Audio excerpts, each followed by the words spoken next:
So I figured I'd do a little self-healing as we talk about unity.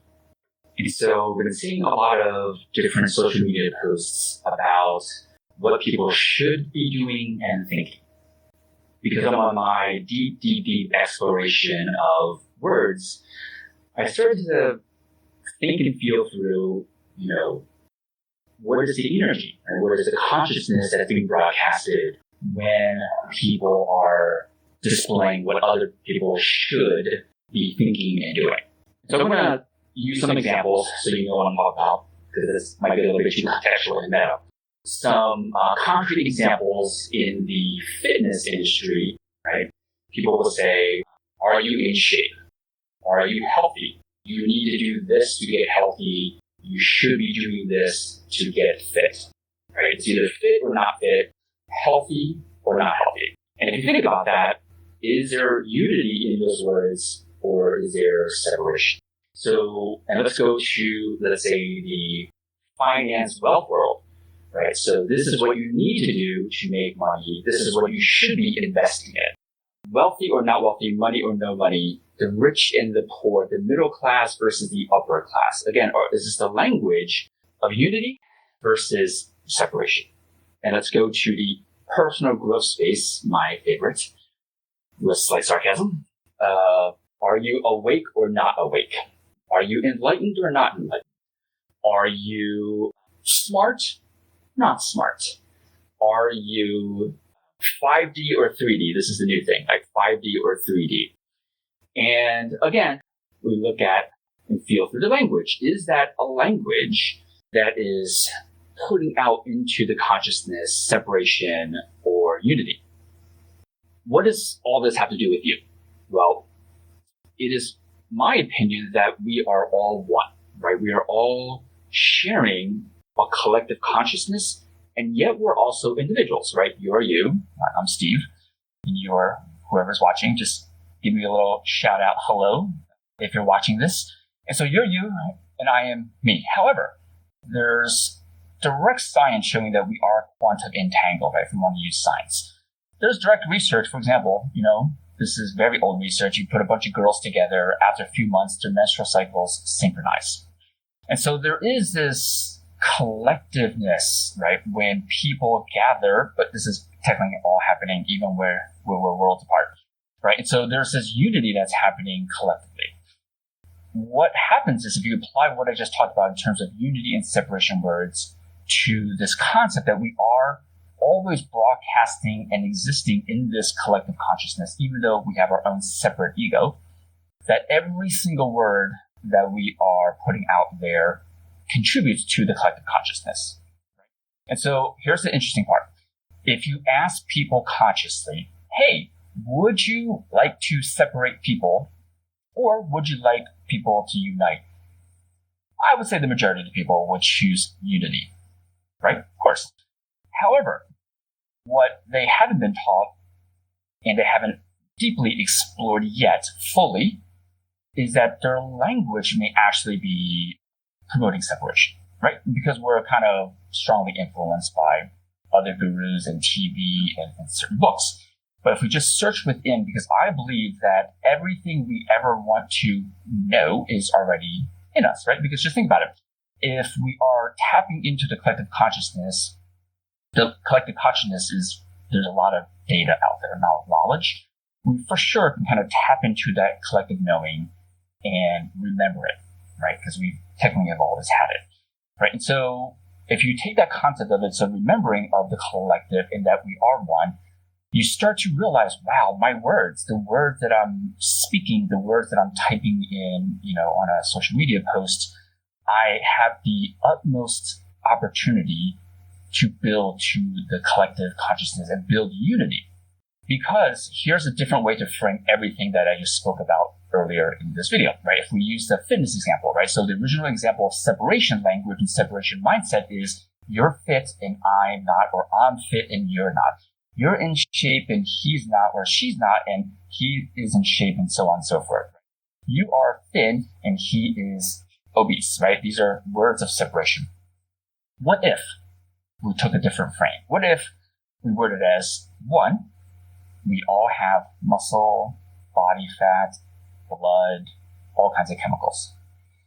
And we unite under that collective understanding of one, right? We are all biologically made up about the same stuff.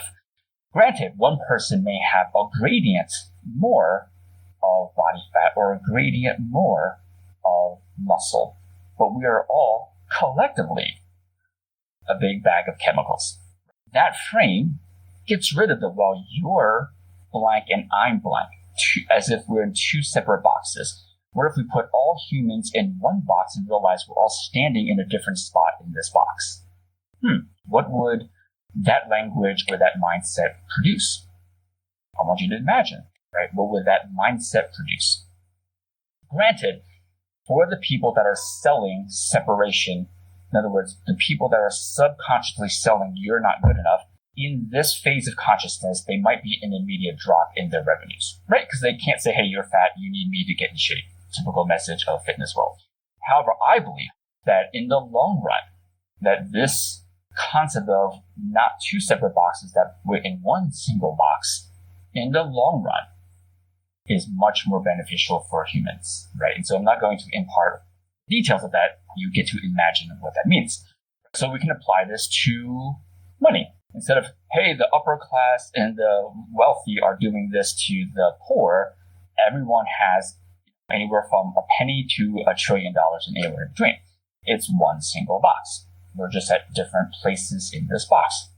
What does that mean? Imagine if all humans adopted that mindset versus two separate boxes. Because when you're in two separate boxes, you have separation, and now it's us versus them. And this is exactly what mass media wants us to subconsciously, analyze movies, shows, it's a bunch of boxes. Whereas you go to indigenous tribes where they don't have TV, there's no separation, right? It's one tribe, one unity. Everyone has purpose, a different role within this tribe. But somehow in mass media world, we have a bazillion boxes. And so if we were to fit everyone into one box only and recognize we're in different spots in this box, what does that mean from a financial perspective for people? Right? Imagine that. If you're an expert in that, I would love to have your input. If you're an expert in the health space and fitness space, again, I would love to have your input. And imagine, right? Imagine this different frame, what that means for your industry. Again, if we apply this to personal growth, instead of you're awake or I'm awake and you're not, or you're 3D and 5D and now there's 7D and 8D, eventually 50D and 5000D, right? It's this constant, I'm a box ahead of you mentality. Why is that in place? Right? One, it's very good to sell. It just means you have another level to go through. However, if we put everyone in one and realize that, yes, you may have had more hours of inner reveal and remembrance than someone else, but everyone has a knowing of their spirituality. No one's not spiritual, if you think about it. Because what is spirituality? Spirituality, personal growth, what is it? It's the ability to reflect upon the inner self. Is there anyone that's alive that has never reflected upon inner self? Of course not. And so it is, again, the mass marketing industry that is putting people in boxes, perpetuating separation so it can sell you completeness. In other words, they must tell you you are missing pieces so they can sell you the piece, right? This is welcome to the current way of marketing, which I believe we are about to shift away from in the next 10 to 15 years. We're just kind of getting early in this process, right? And I'm encouraging all of you, I have some amazing friends and you might be one of them that's watching. Since no one's commented, I have no idea who's watching, but I'm assuming my friends are watching, some of my friends are watching, and you guys and girls are amazing, influential humans. So I want to encourage all of us to play this game of speaking and embodying unity as we are doing our things and being. So again, if we apply it to the personal growth space, again, I don't even like that term, just using it to save time. By the way, I do have a Wisdom Words course about the mastery of language and the practice of language. Feel free to comment. I'm giving it out for now because it's my gift to share this practice with all of you. And so eventually, obviously, it'll be a course. Comment if you want it. And so in this space of, I like to call it the revealing process, right? The remembrance process. There's nothing to learn. And imagine this a gradient. Yes, I love the fact that you have spent a day looking inward, whereas that person has spent 1,000 days, right? Both have looked. It's not one person's awake and one person's not awake. We have both experienced apart, a lot, somewhere between this journey. That's a very different mindset, right? Because I believe the separation mindset, I'm awake and you're not, is purely to feed the desire for significance. If you think about it, once we fully accept all within, you will fully accept the outward. If you fully love and deeply reveal all parts of you and remember that you are whole in that process, the more you realize about yourself, that essence of you that you love, it doesn't even pop up. I'll give you an example. Right now, I am on my practice of deepening my understanding of words, which is why I'm making this video.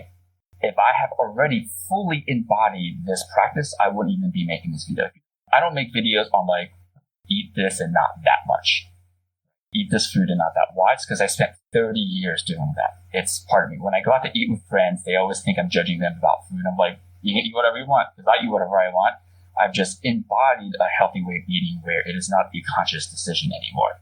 And so I don't go around judging people on what they eat, because I fully love and respected and embody that aspect of myself. There was a time where I would measure all my foods and bring my own food to restaurants and control and tell people your ratios are off and that's too much this and too much that or too little this. That was me 20 years ago. And so we have this amazing, beautiful gift when something is happening that is quote unquote bothering you. That is such an amazing experience for us because, what about ourselves have I not fully embodied and loved relative to that? Right? So that's a personal reveal space. And again, everyone's on this journey. There's no one not on this journey, right? And so it's silly, and there is no awake. Surprise, there is no end to the process of reveal. There is no end. I have yet to meet a person that says, I've done it. It is a consistent practice of acceptance. And some people have fully accepted, but that doesn't mean that ever reveal anything else in life. Very interesting. There's no endpoint. There's no level. There's no, right? People that says level up, get to this color or this number or this D, 3D, 5D, or from this color to this color, this level. You ask them, what's the final level? Very interesting. I believe it is just one box, one unity box that we all get to explore, right? This is people ask me, what do you think the meaning of life is? You know what it is? It's simply to experience and feel. That's it. Everything else is bonus. Right? We're just here to experience and feel. And so the reason I'm making this video is one, because on my own sort of deeper understanding and practice of language, and two, the more that we all get to contribute and speak and think and feel unity, the more you contribute to the collective consciousness of unity. And right now, there is, of course, collective consciousness of separation, right? Because people are watching more media, because they're seeking more data, more information to feel certainty, without realizing that people who control the media do not want you to feel certain.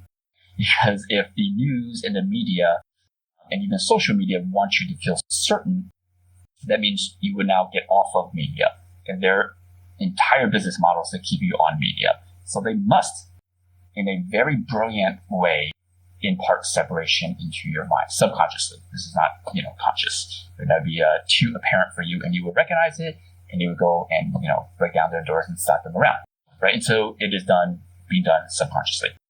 I am just putting this content out to encourage all of you to realize what's happening, the game that is happening. It's a fun game, right? This is not a good or bad thing. There's no judgment. It's just recognizing whenever you play a game, you want to sit down and look at all the game rules.